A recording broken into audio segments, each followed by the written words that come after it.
Okay, and we are live. Hi guys, my name is Avery, but I go by Soavecito, and welcome to episode 2 of Whispers of Horror.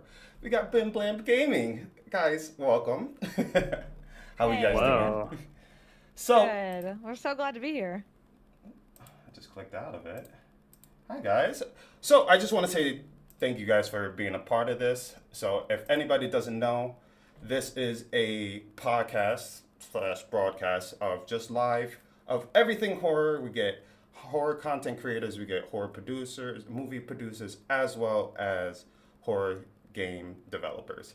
But these wonderful people were so great to be a part of this. So I'm just gonna ask you a bunch of questions, interview style, and then we'll go from there.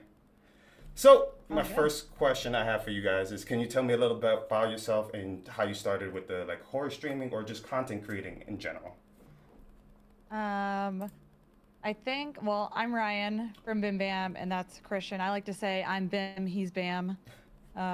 And we kind of started with our dog's account on TikTok before anything else. He had his own TikTok account. That's him on Christian's lap, Bimmy, and he's the face of our profile picture, our CEO. And we kind of decided we were at home all the time. We like to play games, and we just thought, why don't we live stream what we're doing every night, anyways, Mm-hmm. and see if anyone watches. And so we started that. And we actually did not play horror games. We played like Fortnite. We played a lot of Roblox. Okay. Just a lot, like just a lot of variety stuff because we played with some of our other friends too. Well, Um, I was gonna ask, what made you guys switch to horror? Like, so you started off with like Fortnite and just a variety of games. Like, what made yeah. that? What was the transition to that? Um, I actually really like horror games. I love horror movies and kind of all things horror, but Okay. I was always too afraid to play horror games by myself because I thought they were too scary. But then I was like, well, why don't I play if I'm live streaming? It's less scary. There's people there. Like I'm not by myself. Okay. And so I think I sort of was the initial push to the horror side. Um, and then eventually, like, I think I was streaming mostly on TikTok and I just was doing it every day and it kind of evolved into just horror because that's what I wanted to play because I was too afraid to do it alone. So I think I that's brought everyone with awesome. me. Honestly, that's the same thing. The reason for me, just I'm too scared to play these certain games by myself. So I was like, I'm just gonna go live, and it makes me feel better knowing that I'm not alone playing these scary games, and Yeah. just having that audience to just be like, okay, I was screaming, but at least I'm not by myself. So Yeah, I you're totally not get it. alone in a dark room playing it. I think like there was like I remember the turning point of the specific game that we were playing. I think it was Resident Evil. I think it was Yeah. 6, Resident Evil 6. We were playing that co-op and we just had so much fun doing that, and it was probably, very early on. It was one of our best streams that we had done at the time. Hmm. And we're just like, man, this was awesome. Like, let's just keep doing it. Because yeah, same. I didn't really play a lot of horror games before that, and so that I think that was a transition where we were both having fun. It was fun to stream, and the audience really enjoyed it. So we're like, let's just I keep think that doing was it, like man. one of the first times we got like gifts and stuff too on TikTok. And so it was just kind of like, wow, people actually like this Um, and are being entertained by it. yeah, that's awesome. When it comes to just that in general, just like Resident Evil, just in that horror genre, like was it knowing that people gravitated towards you guys playing it that they're like, oh, maybe we got something here, maybe this is where we should do more of just because we enjoy it a lot, or is it, or was there like another thing that led up to that, if that makes sense? Um, I think we've kind of found that like people tend to want to watch horror. It seems to be very popular, at least on TikTok as well as a lot of other platforms. And I think it's a lot like the reason why I wanted to play them on a live stream was because people are too afraid to play them by themselves. Hmm. So we seem to have a better audience. Like more people wanted to watch them because mostly because they're too afraid to play the games, but they want to see them. Now, So it's a lot easier to yeah. watch. What platforms are you guys streaming on? Is it only TikTok or is there other platforms as well? We're currently doing TikTok, YouTube, Kick, and Twitch, and we do YouTube, TikTok every day, and then we alternate days on YouTube and or Kick and Twitch. Okay, perfect. As for you brought up Resident Evil, is there any other like what are your favorite horror games and why? Yeah, I mean, we started like streaming Phasmophobia, and I know Ryan like she hears about it every day. She hears it from our viewers and stuff. I really love it. I love that game. We played it a ton, and I still would play it.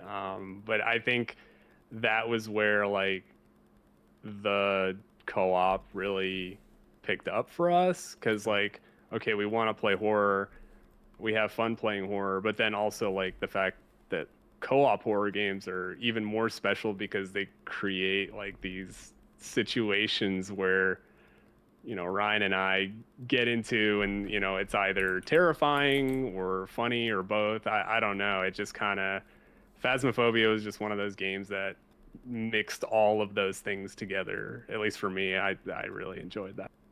Yeah, it was definitely a really fun time. I think it's personally, I've played it so much though. I'm like, it's hard for me to want to go back there, even though a large part of our audience still wants us to play Phasmophobia. I'm like, it's like a song that you've heard so many times and you don't want to hear it. Do you guys play like those multiplayer games with your audience, or is it just like you guys just have a tight knit group that you guys play with? Yeah, well, we mostly just did it with each other. Okay. It kind of made it easier because when you co-op with like more people, there's so many voices talking. Hmm. So we mostly did it with just me and Christian, but we would have like I think it was, I don't know if it was like once a week or something where we did community nights and our subs could join us in games. Oh, nice. Okay.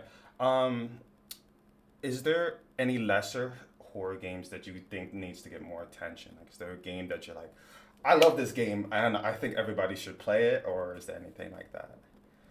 It's hard to say because a lot of horror games are really small to begin with. There's not a lot of like big publishers that make horror games. I mean, I think everybody who wants a really scary experience should play Visage or Visage, however you play it or say it. That's one of the scariest. But then there's also some like really small ones, like there's Nine's Child Street or something, I think it's called. Such a great game. And that is a very scary game, and it seems like small budget, small developer, and that game terrified me. But there's a lot of really small indie games that, although can seem silly because their budget might be smaller, they can't have as many good assets or something, will still scare your pants off. Do you guys We prefer? play. Sorry, I apologize. I was gonna say, do you prefer like those AAA titles, or is it like those small indie games, or is what you gravitate towards more? Or does it just doesn't matter? It depends. I like AAA scary games, like I would say like Outlast and like Resident Evil and stuff. But I think sometimes, at least our largest audience is on TikTok. They don't like TikTok doesn't in general have a large attention span, so it's hard to jump into a game that requires a lot of hours to finish and keep viewers. So we have less viewers on the story games, but I personally enjoy playing them. Okay. Yeah, I wanted to at least mention relatively new game. It's kind of small. We played it today, and I love it personally. It's Technician's Nightmare. Oh yes. Yeah, it's just a special game. You're just a technician, and You're like repairing air conditionings. yeah, just doing technician stuff, man. And then there's just a ghost girl that's trying to get you. And it sounds simple, but like the gameplay loop is super fun, and it's kind of replayable. And It's co-op, and you're not like going into a house to hunt ghosts or like find out what type of ghost something is. You're literally going in the house to do your job and fix an air conditioning, and you're being terrorized by a ghost, which was really funny. And what was this game called? Again? Was it called A Technician's Nightmare? yeah, Technician's Nightmare. Yeah. I think that I'm definitely gonna try that out. It sounds like I something would that I would for do. sure try it. Yeah. So I've noticed that you guys have been playing like a bunch of anomaly games, and Hmm. I just wanted to see if you guys would like talk a little bit more about that and just like what about it just makes you like I've seen a lot of like content that you guys made of it. Like what about that type of style of game makes you guys want to make content for that and just make live streams on that, like with the variety of them. Um, for those specifically, like obviously there's so many of them. I mean, it's to be expected. It's an easy concept for a game that can be replicated pretty quickly by any developer. I used to be into making games. I used to work for Ubisoft, so Oh, nice. the concept is easy enough to replicate by a lot of people. That's why you're seeing so many of these anomaly games pop up so quickly. Hmm. Um, and it's the type of game that when you stream, your audience can really get involved. So it gives them a job to do, like point out something and say something. So a lot of games, like story games, your community is not necessarily involved. They're just watching. They might help here and there with like a puzzle, but the anomaly games really brings in your whole chat because they all want to help and be the first one to spot something that's wrong. And I think that's why they've blown up so much on all the platforms. And it makes it fun, like you get to talk to your audience and stuff. Yeah, it's the engagement. Like, the more your audience becomes engaged, the more fun it is to play with others and, playing with the chat, and they're basically getting to play the game with you in essence. They're and they're perfect for streaming. I mean, and they're those games I are yeah, can agree made with for that. streaming. I totally and agree they're with that. fun. They're Yeah. fun, dude. Like, They are. I love them personally. I Not know they're all of not. them, No, but no, no. They're maybe less your jam than they are mine, but I just started like really getting into them myself, and I enjoy the arc of having to find small details. I don't know. yeah. It's just maybe the type of person that I am. Yeah. My Well, I personality. think it's a lot of fun. I would say my favorite one would be Hospital 666 out of all the ones that we played because that was a co-op one. You can Mhm. bring your friends along, and it's very interesting the way they set up with like different levels. Like you're not always looking at the same thing, and you have to pass different levels, different rooms will open. So that one, if you haven't tried it, is a really interesting one, and I recommend it to people at home. Well, I'm not gonna lie to you guys. You're the reason why I bought it. I actually have it in my library. I just haven't gotten Nice. a chance to do Yeah. it. But I think one of my favorites is That's Not My Neighbor. Just it's one of those games. Just the cartoon style of it, and just being able to just see how different the characters can look. It's just like that cartoonish, but like you guys said, that community just being able to work along with chat and just see if they can point out things is why it's like one of the popular anomaly genres that's coming out with horror. I was just gonna ask, when did you guys start streaming, or even making content? You want to answer that question? I don't remember I the want to month, say, but yeah, no, I want to say it was not last September, but the September prior. So it's getting coming up to close. 2 years. Yeah, and it might have been a little before that or a little after. I can't remember exactly. Just because it was a while ago, and we started like we would try it and then we would stop. And then we'd try it and then we'd stop. So there was like a period of time where we were I mean, maybe there was streaming. like over 6 months at the very least where we'd had nobody watching. Like we would go live every day to nobody. Hmm. Maybe like a few people. The chat was really small, and it wasn't until Phasmophobia. Oh, those were the good old days, though, man. Yeah. Like Oh, they were. it I kind of didn't miss matter it. what. I could walk off the screen for 30 minutes, dude, and like come back with a soda or something. Oh yeah, we're streaming, dude. Like yeah, we're still playing, but Yeah. no, I mean it was a different dynamic for sure. Like we just did it because it was fun, really. Like And you could play we were anything gonna you play. wanted. We were gonna play regardless, and we were Yeah. gonna like have fun regardless. So like whether it's one person, two people, it didn't matter. And eventually we just ended up picking up other games, and they just kind of became popular. Okay. Yeah, it's different. I mean, I definitely love where we're at now. I would never go back. because it would feel bad not to have anybody watching. Yeah. But there was something sort of like nostalgic about when there was no pressure, nothing mattered. Like you could mess up and nobody would notice. I was gonna ask, like, what are some of the challenges that you guys faced regarding, like, during your streaming career? Like, we could start with ups, and then what is like, yeah. So, what are some of the challenges, and then what are some of the bright spots through the 2 years you guys have been doing this? I mean, Heavy questions. I can definitely say up front, like, it's just time. Like, I was working full time. Ryan was working full time when we started, and you know, I was active duty with the Army at the time, and Thank you like for your service. it was yeah, thank you. And it was insane. Like we would eat, sleep, and breathe just streaming and work and nothing else. And even now, like, you know, Ryan's full time streaming, and I'm helping out, and I'm no longer working. I was medically retired, so like I have more time to work and help out with the stream and continue to make content. It's just like you gotta invest yourself into it if you want it to continue. Like, if you want to keep it pushing, you just got to keep investing hours, and you do it regardless of if it's a success or a failure. You know, I've posted tons of videos, and a lot of videos get not the traction, or like they don't do as well, and it's like, okay, go on to the next one. And those are kind of the ups and downs of it. It's like when you have the success, it feels great, and then like you got to keep pushing even when you don't have that success, or like you don't have a good video, or you don't have a good day, or whatever. You have to keep going. I think that's the challenge.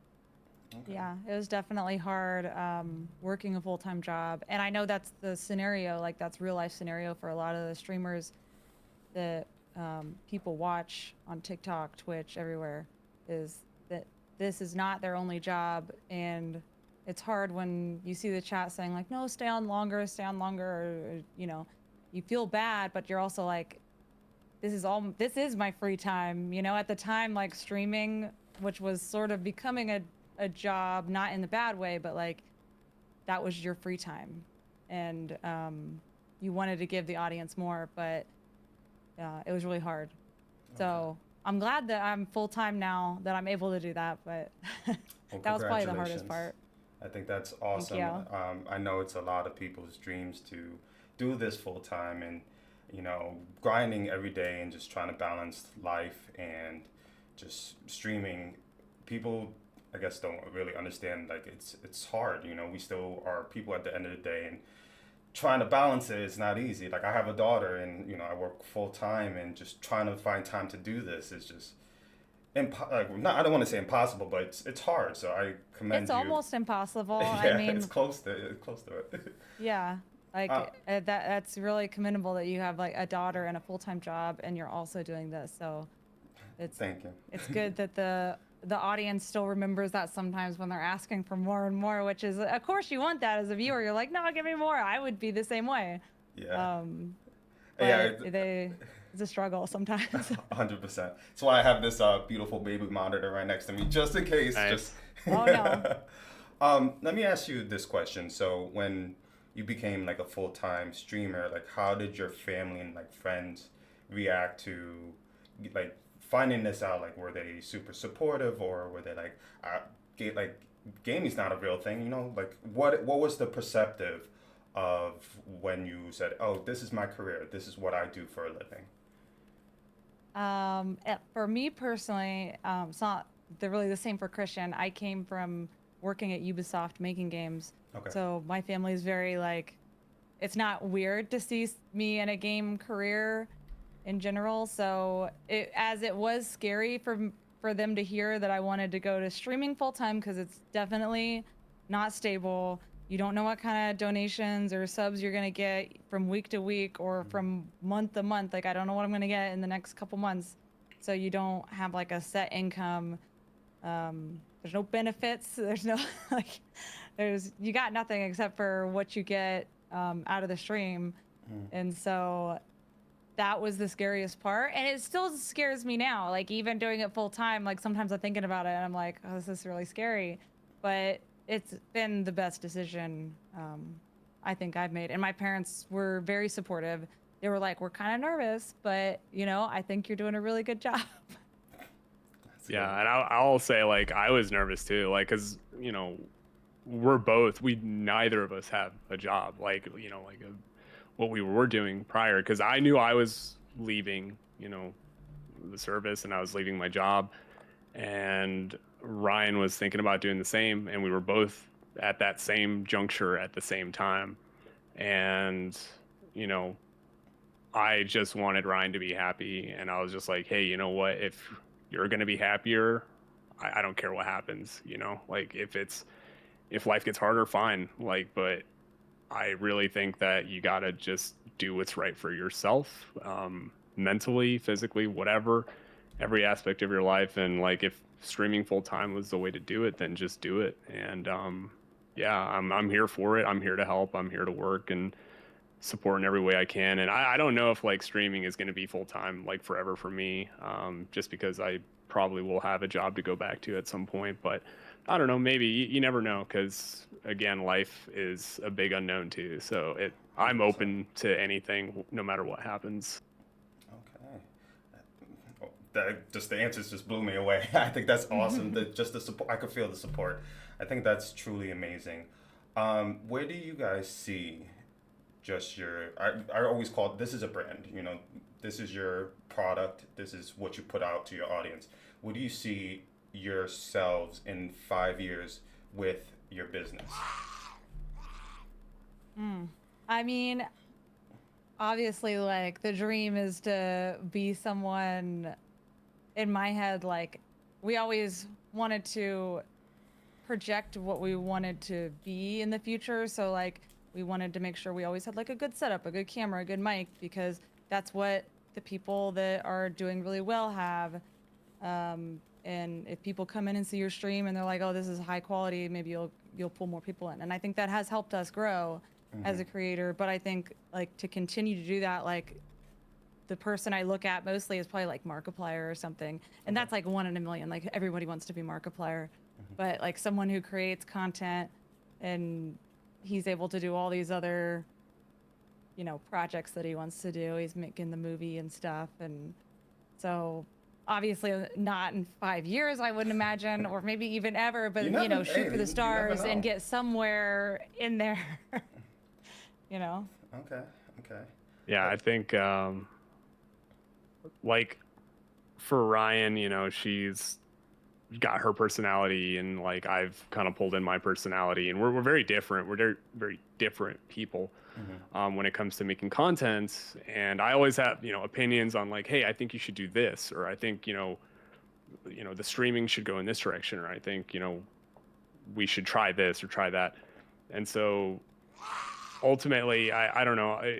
What ultimately matters at the end of the day is that you're creating content consistently, and then that the content kind of branches out. And so in my opinion, Ryan can have a very different opinion on it, is that you're letting the audience get to know you better throughout the years. And as you have more freedom to do more things, that you can show more parts of your life. I know like some content creators, they just stream their whole life, on Twitch or wherever, on whatever platforms.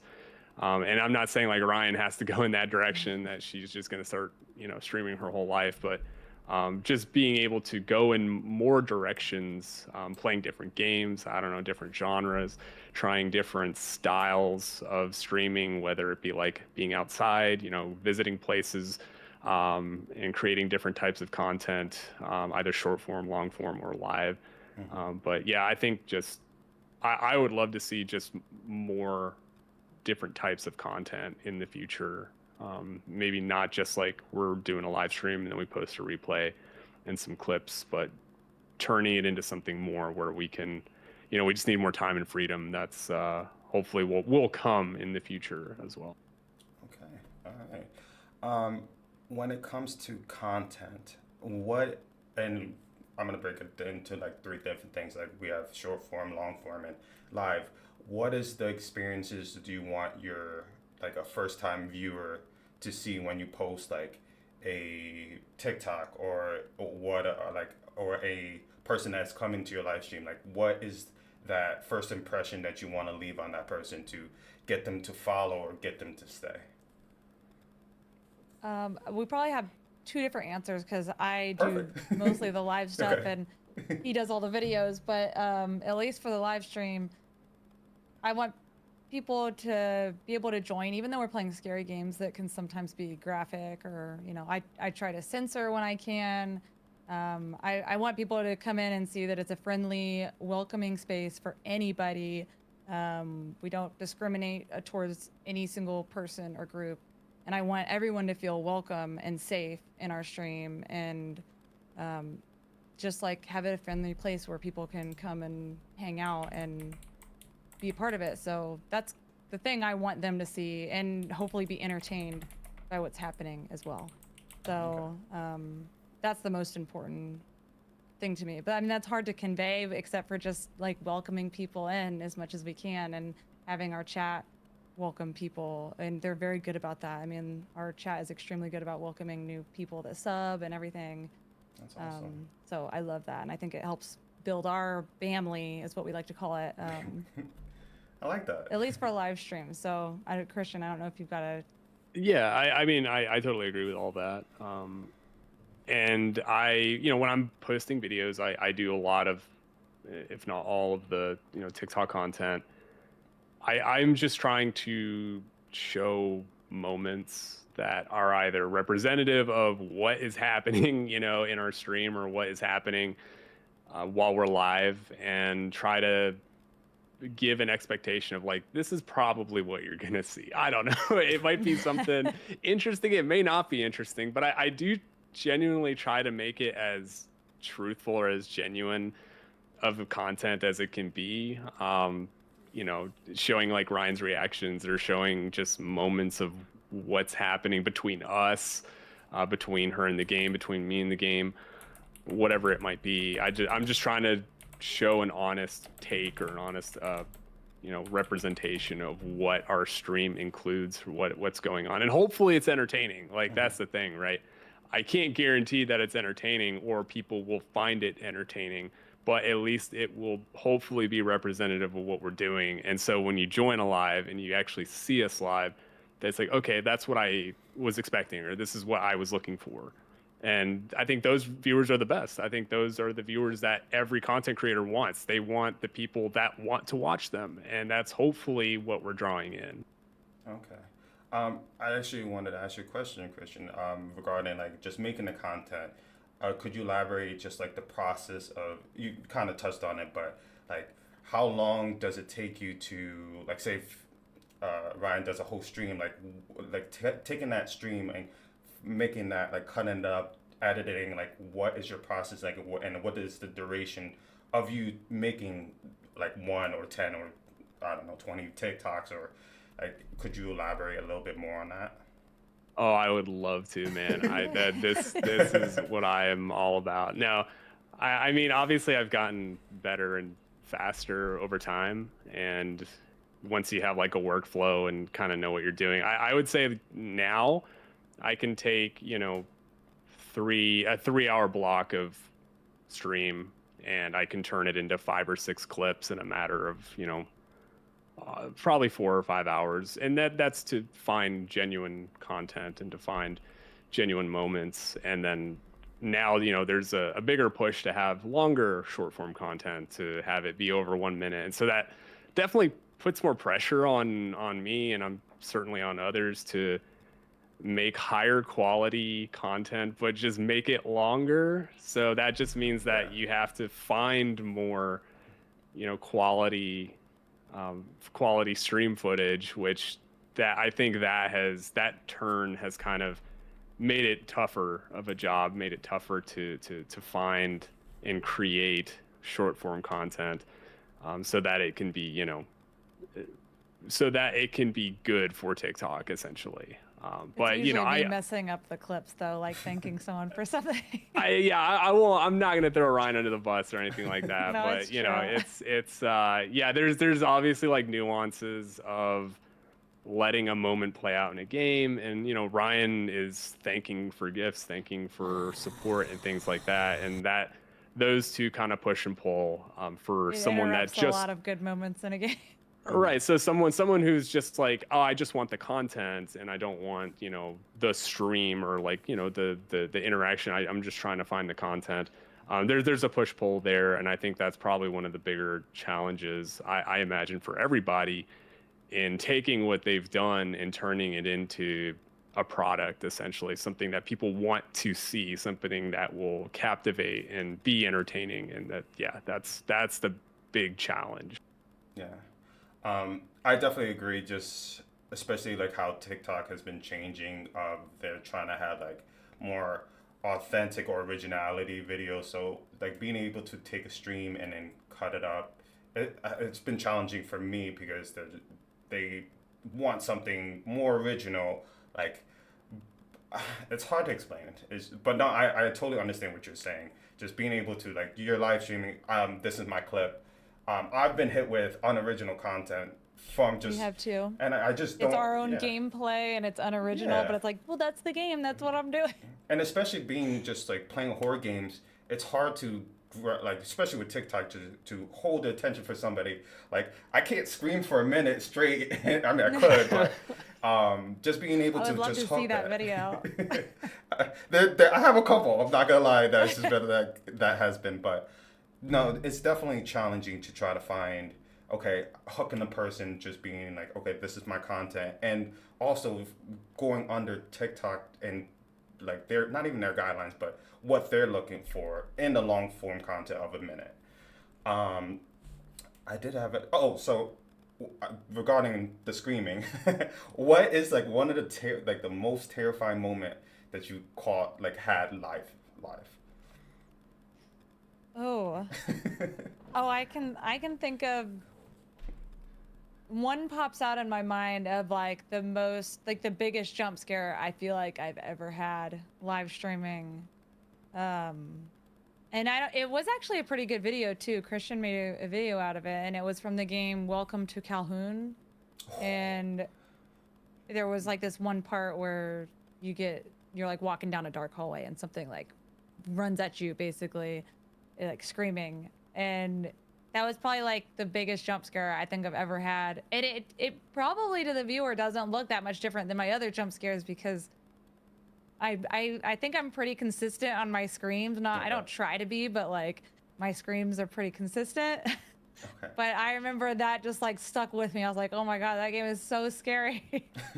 And we have a video somewhere of it, but Yeah, that one it's was a like really one good of the one. very first, I guess, jump scare videos I ever made. And once I saw that, I was like, wow, that I've never heard Ryan scream that loud before. That's why I was like, oh, I got to make that into a video. And then, yeah, she's able to make that same scream almost, you know, on a dime if she needs to. But I would say for myself, I haven't actually played like a lot of true single player horror games like Mm-hmm. Ryan has, and so for me, a lot of the terror I guess came from playing Phasmophobia, and I mean.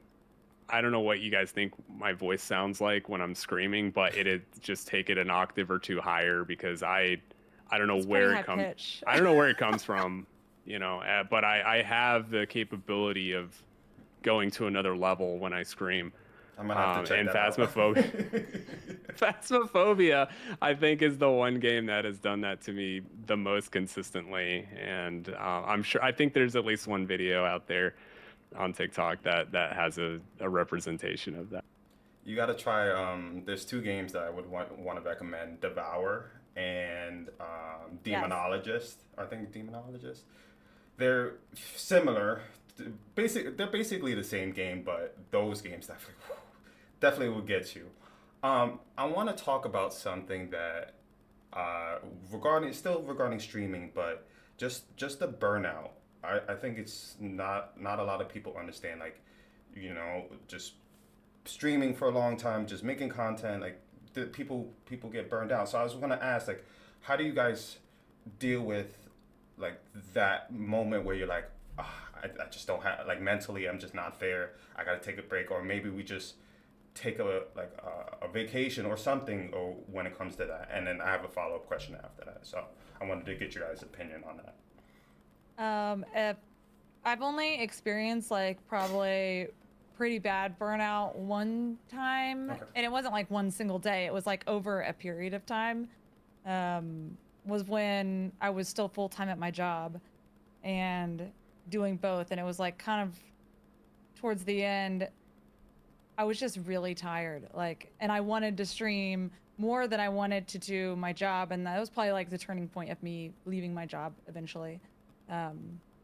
But I even though I still wanted to stream, I would get to the time where it was like time to stream, and I'd be like, I don't know if I can, like, I just don't want to. And it's not anything against the audience. I wouldn't want them to feel like I didn't want to see them or anything. It was just I was tired of doing a full day's work, and then, you know, coming, like, getting off of that, because I worked at home still, so I wasn't like leaving, but Yeah. you know, having to do everything else, like even just like laundry or cleaning your house, like you have to do all those tasks, you know, along with everything you have to do, and then immediately get ready. And it's not like Christian getting ready. Like when I get ready for stream, like I wear makeup when I was working at home, and I would get ready myself, and that's not like I don't get ready in 5 minutes.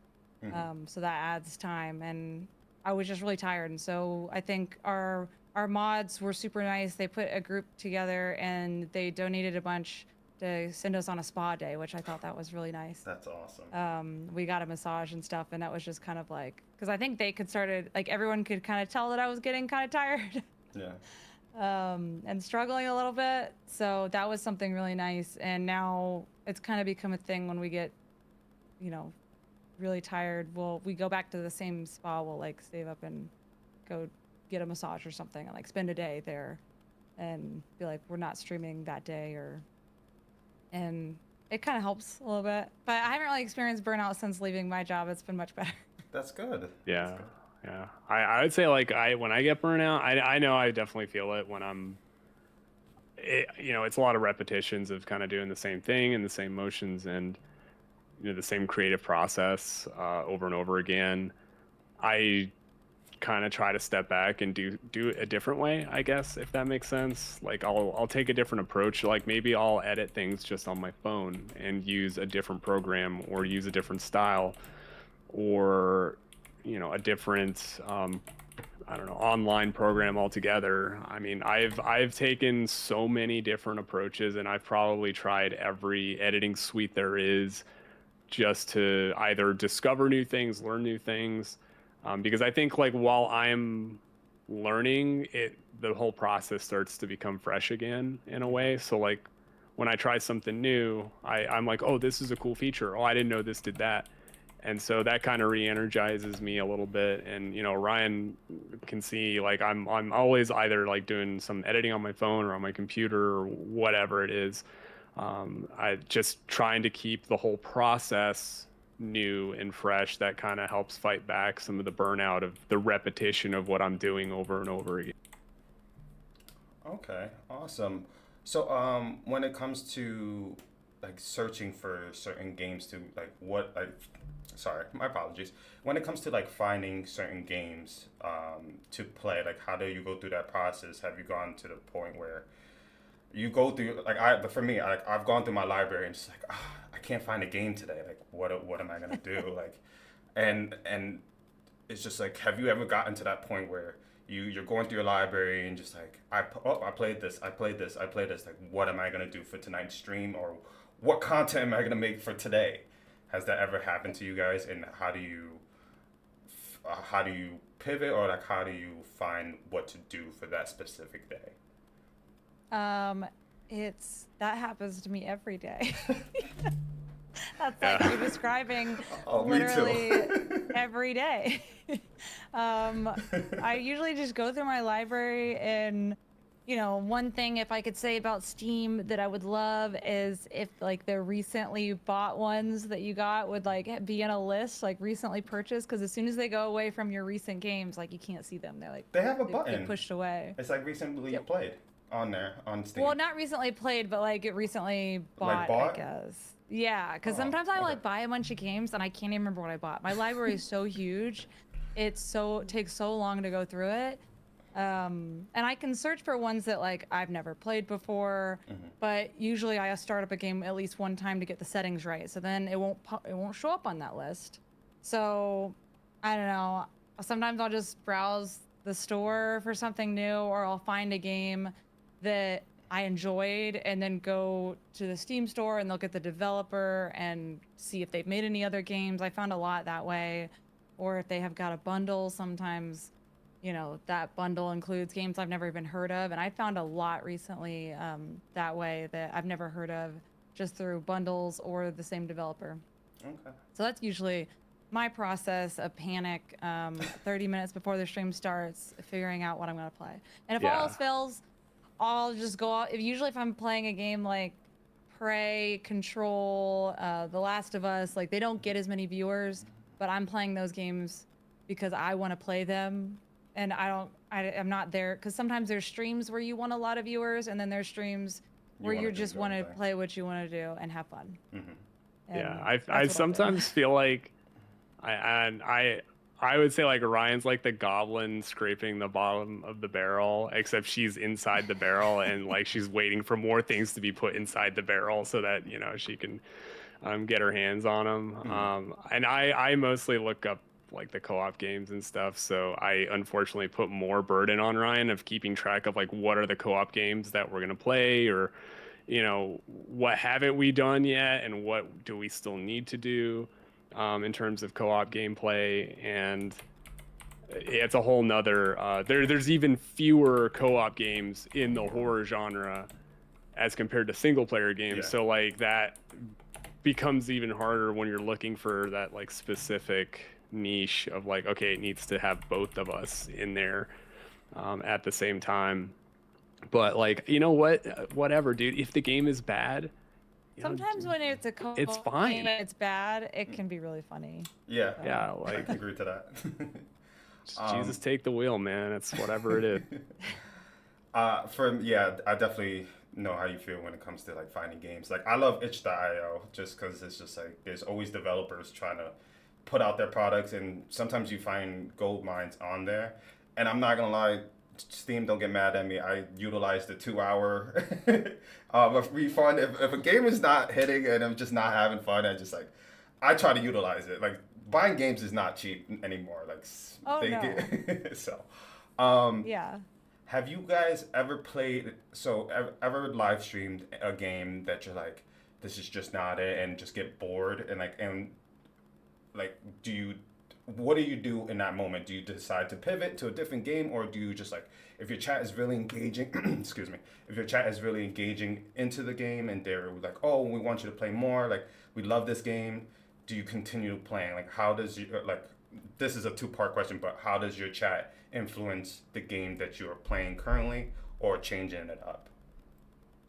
I would say it's happened quite a lot, or maybe not a lot, but you can think of the times where you start playing a game and you just can tell it's not it, and usually the chat will say that they don't like it, but They'll let you know.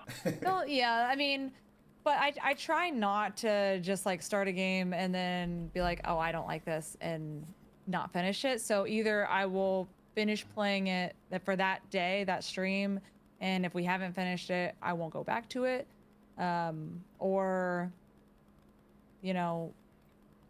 and worst case scenario, I'll just be like, we just need to switch games, like, because I'm not having fun, and if I'm really not having fun, then I know they're not having fun, because that just can't be fun to watch someone who's hating playing a game. Well, maybe it is. Yeah. I don't know. I mean, I like a bad game can be like, a lemon. It's not gonna taste good, up front, but you can squeeze that thing as hard as you can, and you can just get a little bit of juice, Okay. and you just sprinkle a little bit of sugar in there, and then you know what? It's a little aperitif. And we had a game like that, this evening while we were playing, and but we played it, and we just took the good parts. Hopefully, at least in my mind, I'm like, okay, well, I think it's a good part, but just try to bask and enjoy the good parts of a bad game. And you can acknowledge, like, yeah, we know that's not the one. Like, that's just what you got to say. Like, it's just not the one.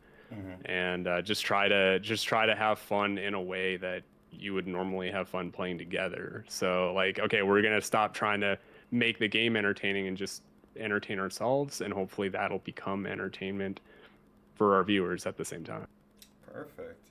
Has there ever been a game that's been so bad that you played that turned out to be good?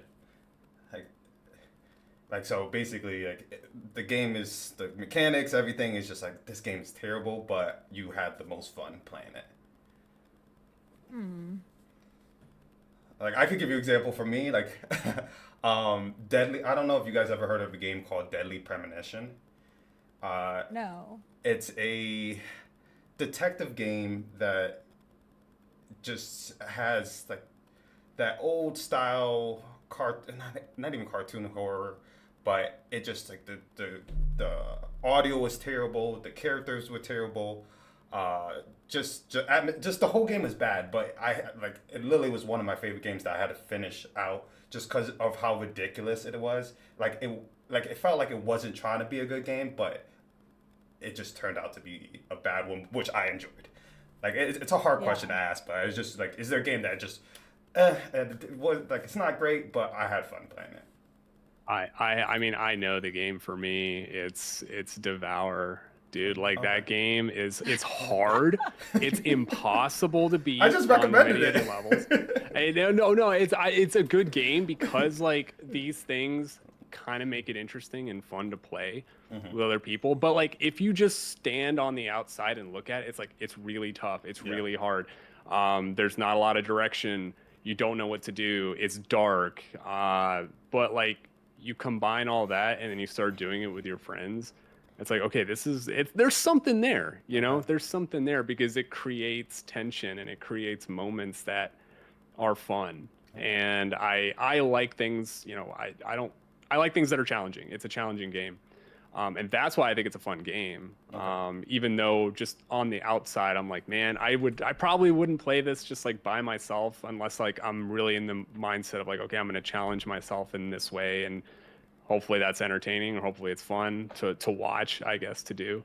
But yeah, that game is I just probably wouldn't go out on a whim and play it, but with others, I would absolutely play it. Okay. Oh, I thought of one. I can't remember what it's called. I think it's called The Killer in Purple. It's on itch.io. It's like a Five Nights at Freddy's Okay. genre in the same world. Wow. And that game was just so ridiculous and bad, but it was funny. You play as, like, I don't even know the names of Five Nights at Freddy characters. I'm terrible with the lore at that, but Freddy. you don't play as Freddy. You play as, like, one of the guys that works there or something. Sure. And you have to, like, convince the kids to come to the party, and you have to, like, talk to each of the, like, kids to come to the party and, like, lead them into the room where the Five Nights at Freddy's dolls are, and then they have different powers. So you either, like, one of the powers is like a giant, what it sounds like, a giant fart kind of, and it unalives all the kids, and then you, like, feed them to the Five Nights at Freddy characters, and it's so bad and ridiculous. It's just so fun to watch. It's not a good game, but it's also very entertaining to watch people play. You just Sounds very you morbid. stirred up something. Can I make one more recommendation Absolutely. of a very bad game, but actually, actually hear me out. It's Shrek: The Backrooms. Okay. The Backroom Shrek. It's one or the other, but it's on Roblox. Okay, so you have to commit yourself to Roblox first. But, like, that game and you can just get like tens of like as many friends as you can just cram in there, and you're just running through the Shrek back rooms, and there's Donkey and there's Shrek and whatever else, and it is ridiculous. The controls are bad, the graphics are terrible, but it's just fun and it's dumb and it is good, and I really want to play it again now. That's Roblox has a lot of really bad scary games. I never really got into Roblox, like, and I know they have a bunch of horror games, and just multiple other things as well. But it's just like I don't know why. I can't. Something maybe I should just give it a chance and just go That for mental hurdle, man. It's just like getting past that part. It's just like this is Roblox. Like I don't know. There's a lot. That as many bad things there are to say about Roblox. I mean, there's been like documentaries. It's not like a great thing, but there are some really entertaining games, and if you've never tried it, I would give it a shot. Like, there's some really good scary games in there, but then they have a lot of impressive things that they've made too. Like climbing Mount Everest is actually really good. There's a Mount Everest game. It's not scary, but it's a fun game to do. Perfect. Yeah, I'll definitely check it out. So we have about like 10, maybe 15 minutes left. I have like two other two more points I want to ask you guys. So the evolution of horror gaming. So basically, how have horror games evolved over the years, and like, what trends do you see the genre's future, like when it comes to horror games? I mean, I feel like, and I don't know if this is like accurate or anything, but the evolution to me of horror games, at least when I started, was like everything was story games, and now it's like ghost hunting, like more co-op things, and now Anomaly, like back rooms. Like you can see these like big trends that have happened over time, and I don't exactly know where it's going. I mean, I personally love the story side of the earlier days when all the games were story, like single, there's not a lot of decisions you can make to sway what's going to happen. Not that that's bad, but I enjoy those single arc story games. But I like the evolution of where things have gone. I love the Backrooms games. I hope they get more spotlights on them. I love the things that have been going on with like the body cam footage games that have been new, like body cam footage games. One thing, they're extremely popular on TikTok, which is great for us because people like to watch it, but also they're just really cool and kind of creepy and scary. Realistic too. Yeah, very realistic. I've seen a lot of like things recently where you get a lot of people making the Anomaly games because they're so easy to make, and then along with Backrooms, there's a million Backrooms game. If you search Backrooms on Steam, you're gonna find a ton of them, and most of them are bad. And then you have the ones where like the new ones where you're not even supposed to like speak and you have to be quiet, and if you make a noise, then your gameplay's over. And that I want to shy away from those style of games becoming really popular, and it's inevitable because they're easier to make. Yeah. But I want more horror games that with more effort. I get that. I guess. I get that. I think what I've seen that works, I guess, in terms of what makes either the horror genre or the game itself or whatever popular is the lore. Like, obviously Five Nights at Freddy's came out first, and the lore around it, the story around it, and the characters around it made it special, and it made it memorable, and it continued on, and it became very successful. And I want to say, like, That's Not My Neighbor did it really well because they created lore and characters that people are obsessed with, like the Milkman. Dude, so I can't read the comments anymore. Like, I can't. Like, people are obsessed with characters, and the you kind of become a character yourself as the player, and That's Not My Neighbor too, because you're the door person. You're not just like finding an anomaly from like footage. of a room. You know, you are the character itself, which I think is very unique about that game. It's like you have Yeah, your and personality in it. Like you're not just playing that thing. You're like, this is my job. You get Yeah. into it. You really do. yeah, Um, and so people like want to see those things. And then I think the other example would be like, what was it, Frank from Dreamcore? Like, there's just like a very specific monster in a game that is just walking, and there's nothing else to the game, but it's so successful, and people love it, and they want to see it because they want to see this one thing in it, just because it's a character that they love. That I don't know. It's It's like crazy the how only like character. characters are. Yeah, it's the yeah. only character, and so it's awesome because of it. Have you guys ever tapped into VR?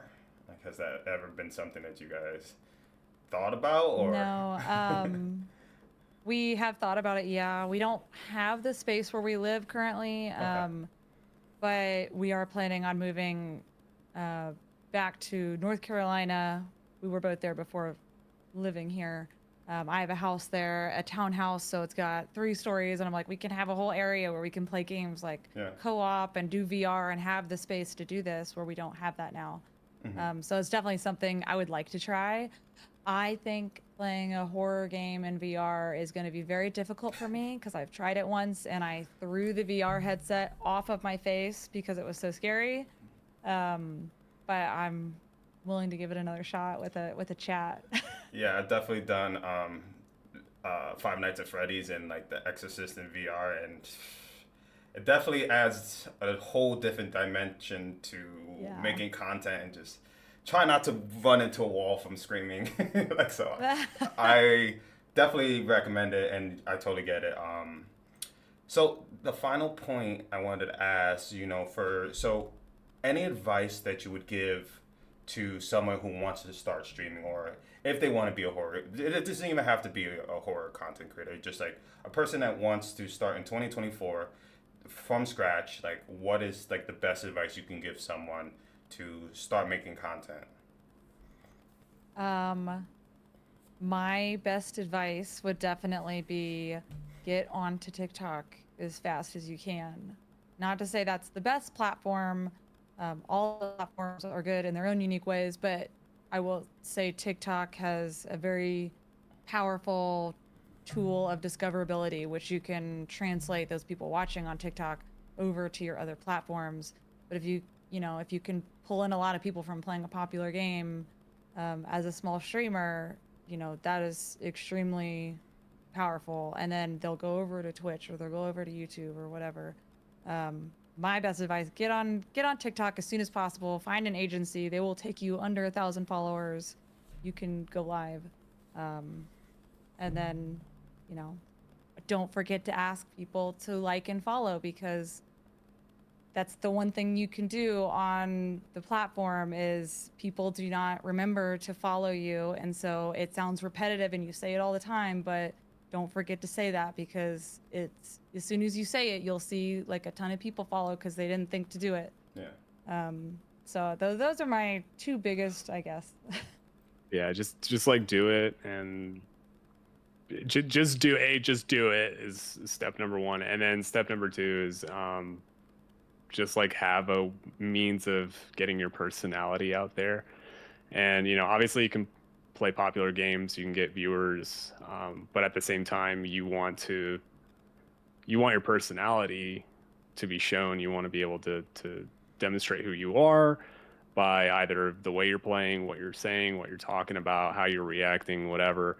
And then that'll keep people coming back, right? Like if people like who you as a person, they're gonna want to come back and hopefully watch more. And Yeah.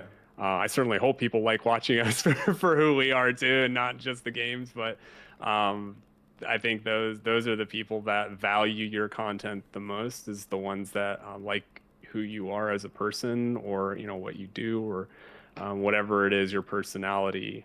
So make sure that stands out in some way, whatever it may be. I mean, people can tell when you're just emulating what another streamer does. I feel like the viewer can tell because if you watch us, Twigbot, Captain Tube Socks, like a bunch of other horror streamers, that we all know each other. We all play the same games, but we Yeah. are very different people, and our streams are not the same. And some people like to watch us, some people like to watch the other ones. Like, you can tell we are all very different streamers, even though we're playing the same game. Different personalities. And I think, yeah, the audience can tell if you're a streamer that, you know, it can be hard if you're emulating all the time off of somebody else. Your personality isn't shining through. It just won't lead to as big of a success. You might be slightly successful, but not as big as maybe that you hope. That's awesome. Looking back, what was the most rewarding, like, thing? Like, how do I put this in? So, looking back through all of this, like content creating, being live, and all that, what's the most rewarding thing that you got from just doing this? Dude, it's the viewers, man. Like, I freaking love our community so dang much, dude. It's so much fun. Like, people, like, I kind of get to know the people that come back and watch regularly, Oh, yeah. and then they know who I am or begin to know who I am. And, you know, it just creates for unique interactions and different stuff. And, I mean, I would say that, and then just being able to spend time with Ryan, like that's what we get to do together, and we both enjoy it, and I'm fortunate in that. That's awesome. That's Yeah. awesome. I mean, it's definitely like, I think as the same way our viewers get to know us, they may not realize it. We get to know them Yeah. too. They, especially the ones that come back every day. Like, I notice their names, I see them, and they become personalities to me as well. And I think they have been the best. I mean, and we have a very unique community among streamers too, because, you know, you can see your analytics on TikTok and the type of followers that you have or the people that watch. And we have over 50% of our viewers are women, which is very rare That's awesome. in gaming streams because it's a male-dominated place is Yeah. games. So having over 50% of the people that watch us are women is great to me, I think. I mean, I want everybody to be included. Doesn't matter who you are, but I want also women to feel like they feel comfortable coming into my chat and being themselves and not feeling like someone's gonna yell at them or like say something that's rude. I think that's awesome. Okay, and then my final question for you guys is, you know, for people who are hearing you for the first time, is there a message you want to relay to a person who is hearing this for the first time? Is there a message or something that you want to make a good first impression with them? Go ahead, Christian. Okay, I mean, like they were gonna hear the whole stream, but it's a weird question. I mean, like, like if any final you... follow up, final. No, I know. I mean, dude, people know what they want to watch, and people know what they want to see. And sometimes you don't know what you want to watch, and sometimes you don't know what you want to see. I mean, if you like the moments that you either see from us or from another streamer, whoever it is, like, if that caused you to feel some way, or like you had a moment where like, I enjoyed this, or I laughed at this, when you see their content, try watching their live, like try interacting with them, try doing whatever, go into their chat, you know, to talk to them, do whatever. Cause we're people too, right? Like, Yeah. You can talk to us in stream, and I know it's tough sometimes, especially when you have a larger chat. Ryan tries to juggle like 3 different chats at the same time, but we genuinely do see you guys, and we see the audience, and yeah, just come out and talk, hang out with the community, you know, join the Discord, talk to people. You know, we're all in this together, and find the people that you enjoy being around or enjoy watching, and just make your community there. That's what I would say. Yeah, it can be a great place to make friends, people that like the same things. And we have a lot of people that watch us. I mean, I know some people scroll on TikTok and they've never watched a gaming stream. But if you scroll into one and you find it entertaining, maybe stick around and see what it's like, because it might be something you enjoy that you didn't even know. We have a lot of people that have messaged me personally saying that we help them get through their day. Like they're struggling through hard times personally in their life, and watching our streams help them. And that makes me feel really good about what we do. And we hope that is, there's a few people that have sent us that, and I hope there's just much more that are too, maybe they don't feel comfortable messaging us or something. I hope we're helping a lot more people than I know in the same way. Awesome. I love seeing like people that have never gamed before. No one's like, they haven't watched video game streams or they haven't played video games, and then they watch a stream or something, and then they're like, dude, I tried gaming for the first time and I enjoyed it. Like that's amazing. Like I love seeing that. And we've definitely had some people reach out to us, say like, we've never played games before, and then I tried it out and I love it. So like that's always amazing to hear. I totally agree with that. Just being like having that positive influence on people, and just like you said, sometimes they're having a hard day, and just have like your content is helping them get through that day. I just want to say thank you guys so much, Ryan, Christian. Thank you so much for being a part of Whispers of Horror. The whole premise of why I made this was to have an opportunity to see content creators, movie producers, and just on a personal level that might not be like shown only on stream, just in a different way. And like I said, I just want to bring the horror community together, and I just want to say thank you. If you guys wouldn't mind just plugging all your platforms and just telling people like what time you stream, like what days you stream, if you don't mind doing that. Yeah. You can find us as BimBam_gaming on all platforms, on TikTok, well, not all, TikTok, YouTube, Kick, and Twitch. We stream on TikTok and YouTube every day, and then we alternate days for Kick and Twitch, and that's at 11 a.m. Eastern and also at 8 p.m. Eastern. Perfect. Again, I just want to say thank you guys. Thank you so much. This is episode 2 of Whispers of Horror. The next episode will be on Friday, 10 p.m. Eastern Standard Time to 11 p.m. Eastern Standard Time. And we have a horror game developer that I'm very